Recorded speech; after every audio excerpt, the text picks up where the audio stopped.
Scheißdreck. Ich hasse das, ich hasse diese Arbeit wirklich.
So, wie ihr euch vielleicht schon denken könnt, die heutige Folge geht eher um den unerfreulichen Teil des Segelns, nämlich Unterwasserschiffe in Ordnung bringen.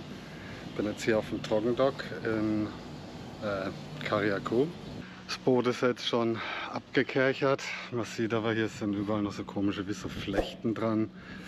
Das wird jetzt mal meine Hauptaufgabe heute, das alles runterzuschleifen, runterzukratzen. Ja.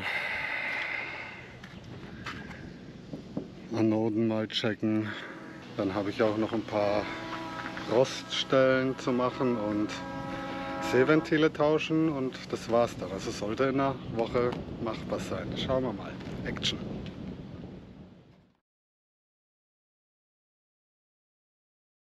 Also wenn man sich ein Segelboot kauft, muss man schon echt eine leicht masochistische Ader haben.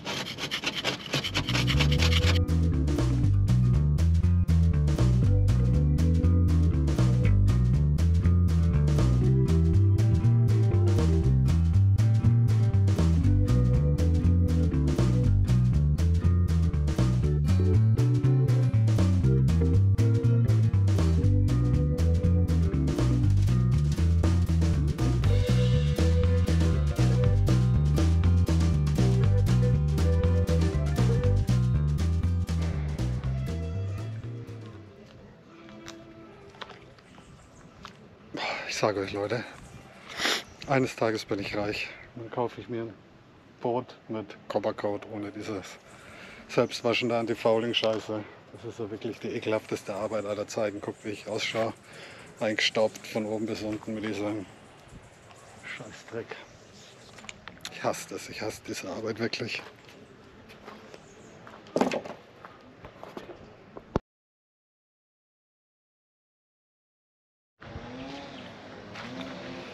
Tag 2 hier auf dem Boatyard in meiner persönlichen Schleifhölle.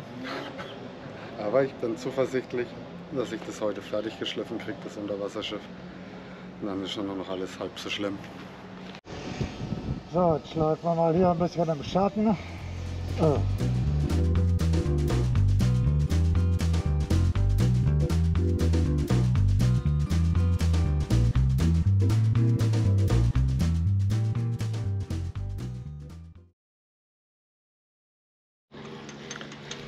Ja, ich bin jetzt hier Tag 3, Rumpf ist soweit fertig geschliffen, aber vorne am Bugspriet habe ich auch noch ein bisschen Rost, das zeige ich euch da gleich mal, aber dafür muss jetzt erstmal der Anker runter und das machen wir jetzt mal.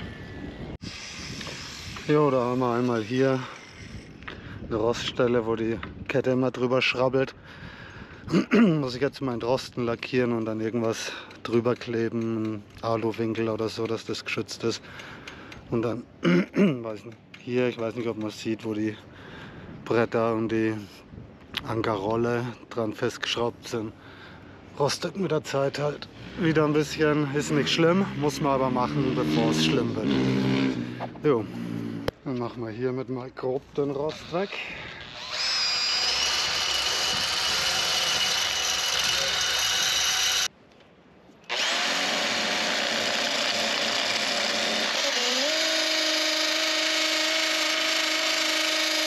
Aber jetzt gehe ich mal Farben kaufen, weil ich muss jetzt mit dem Lackieren langsam mal loslegen. Jo, hier Budget Marine, eine von den Bootszubehörketten hier, netterweise direkt neben der Marina oder dem Trockendock. Ziemlich bequem, aber die ziehen einen hier schon echt die Hosen runter. Hier die kleine Dose Unterwasserprimer. Das sind umgerechnet so 50 €. Das ist natürlich schon echt hart. Gut, und da sind wir wieder am Boot. Ich muss hier Unterwasserschiff lackieren. Lustigerweise um die Anoden rum habe ich immer Probleme mit dem Lack. Falls von euch jemand weiß, woran es liegt, her mit den Infos. Aber jetzt erst mal entfetten. Und ja, normalerweise, wenn ich mit Verdünnung arbeite, habe ich Handschuhe an. Sind aber leider ausverkauft, wie so vieles andere drum. Hallo, Impotenz. Oder was auch immer da passiert.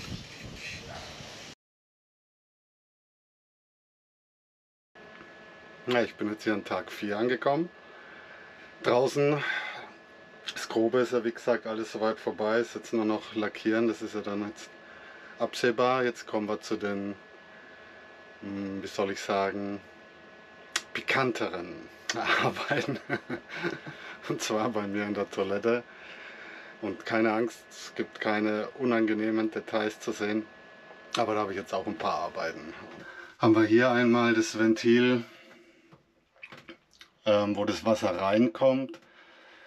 Zum einen hier die Abzweigung in die Toilettenspülung, das heißt hier kommt Salzwasser rein, frisches. Und zum anderen geht es hier normal dann in den Filter und zum Watermaker, wo das Wasser gemacht wird. Klingt im ersten Moment ein bisschen komisch. Wasser, das sowohl in die Toilette läuft, als auch in die Trinkwasserzubereitung. Aber wie gesagt, hier kommt ja nur frisches Wasser rein. Das Abwasser geht dann hier hinten raus. Und wie man sieht, das ist echt fertig, die Ventile. Und das ist ja wirklich sicherheitsrelevant, also die tausche ich jetzt aus. Und dann steht noch auf dem Plan die Pumpe der Toilette. Das ist eine wirklich unangenehme Arbeit, die ist undicht, müssen mal die ganzen Dichtungen und so weiter ersetzt werden. Nicht so die schöne Arbeit, aber muss halt auch gemacht werden. Und falls sich jetzt der ein oder andere fragt, warum ich das denn alles zeige, ob das für dich jetzt interessant ist oder nicht, mir geht es eher darum, mal aufzuzeigen, was denn so beim Bootsleben da regelmäßig an Arbeiten mit dranhängt. Und dass es eben nicht immer nur Beachbar, Cocktails trinken, Bikini Girls ist, sondern auch echt viel harte, anstrengende und unsaubere und schöne Arbeit ist. Fuck, der Schlauch ist natürlich auch todesfest. Ja, schauen wir mal. Kriege ich schon ab. So ein Frankenstein-Ventil, Mann. Aber hilft ja nichts. Man muss mit dem arbeiten, was man hat. So habe ich hier halt meins.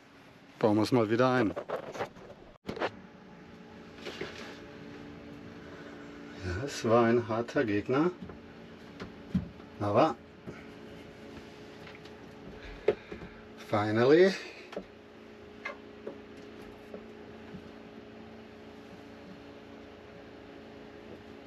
I did it. So, Klo durch Flutung sollte jetzt auch ausgeschlossen sein. Yeah.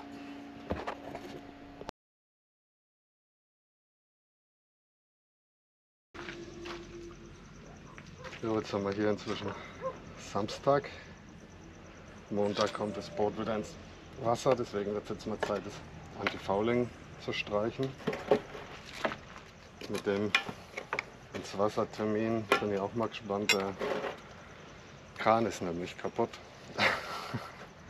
Seit ein paar Tagen schon und sind am Rumwurschteln. Also schauen wir mal, ob das auch wirklich klappt am Montag. Wäre natürlich schade, wenn nicht, weil es bald Weihnachten und ich wollte eigentlich Weihnachten mit Freunden Martinique verbringen. Wird eine knappe Kiste. Aber eins nach dem anderen.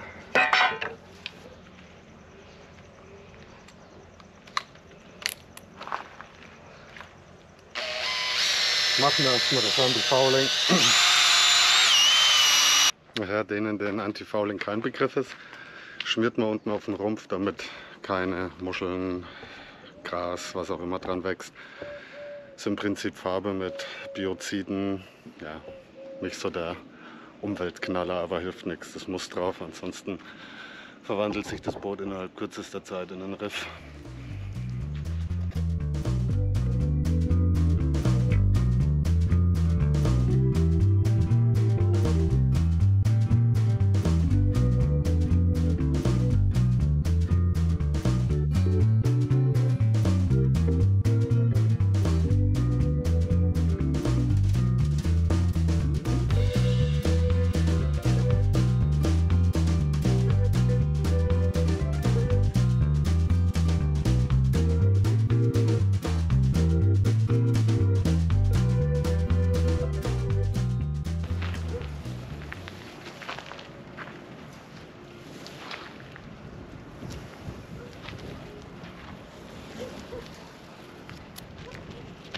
Oh yeah, Black Water.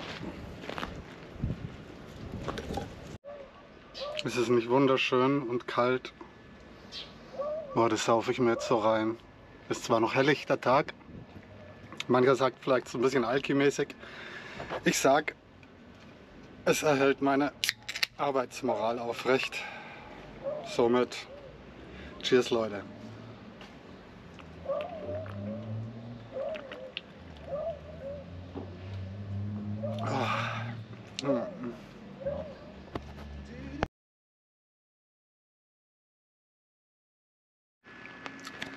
Kurze Zwangspause, weil es regnet. Kann ich nicht arbeiten, weil ich jetzt flexen will.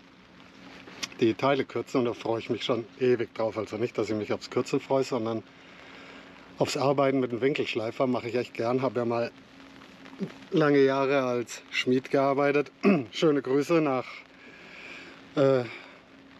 wie heißt das Kaff jetzt, wo die sind? Irgendwo im Münchner Raum. Lust Metallgestaltung. Servus Jungs. Ich wollte schon immer mal in Badehosen flexen. Und hier ist es einfach warm genug, saugeil, freue ich mich schon drauf. Muss es nur aufhören zu regnen. Es ist soweit. Schöne Grüße an die Berufsgenossenschaft zum Thema Arbeitssicherheit. Ich habe Schutzbrille. Ich flex in Badehosen, ich flex in Badehosen.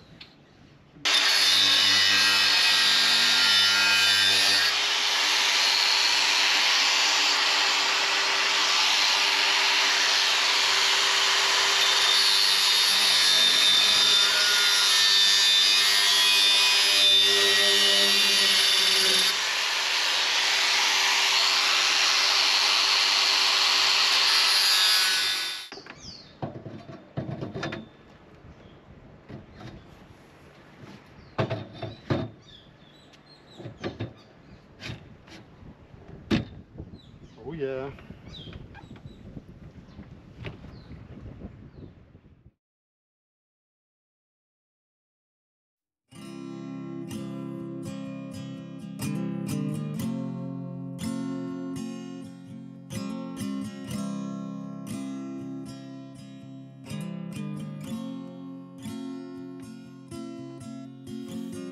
Frankly, I don't care much about the pain I'm in, or half the trouble that my life has been, or for the burdens that I carry about. I'm just a bird trapped in a warehouse.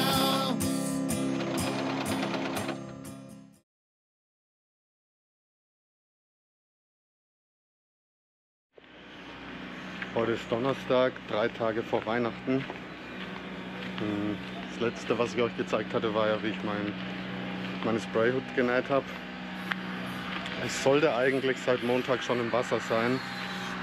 Haut aber alles nicht hin, weil dieser gottverdammte Kran kaputt ist und die Jungs den einfach nicht repariert bekommen. Es ist echt daneben, oder was heißt daneben? Ich meine, die können ja auch nichts dafür, haben es halt nicht gewartet die letzten Jahre, das Teil. Mein Problem ist nur, ich muss halt will bis Sonntag in Martinique sein. Wettervorhersage ist eh kacke, also ich werde recht lang da hoch brauchen und ich segel allein, ich habe halt einfach keinen Bock dann hier allein auf dem Trockendock Weihnachten zu verbringen. Und in Martinique warten halt meine Freunde. Das ist so, oh, Jesus Christ. Aber sie fangen zumindest heute an, notbehelfsmäßig irgendwie Boote wieder ins Wasser zu setzen. Schauen wir mal, was draus wird. Also das ist hier ein geschissener Bootjagd. Sorry für die Ausdrucksweise. Nervt brutal.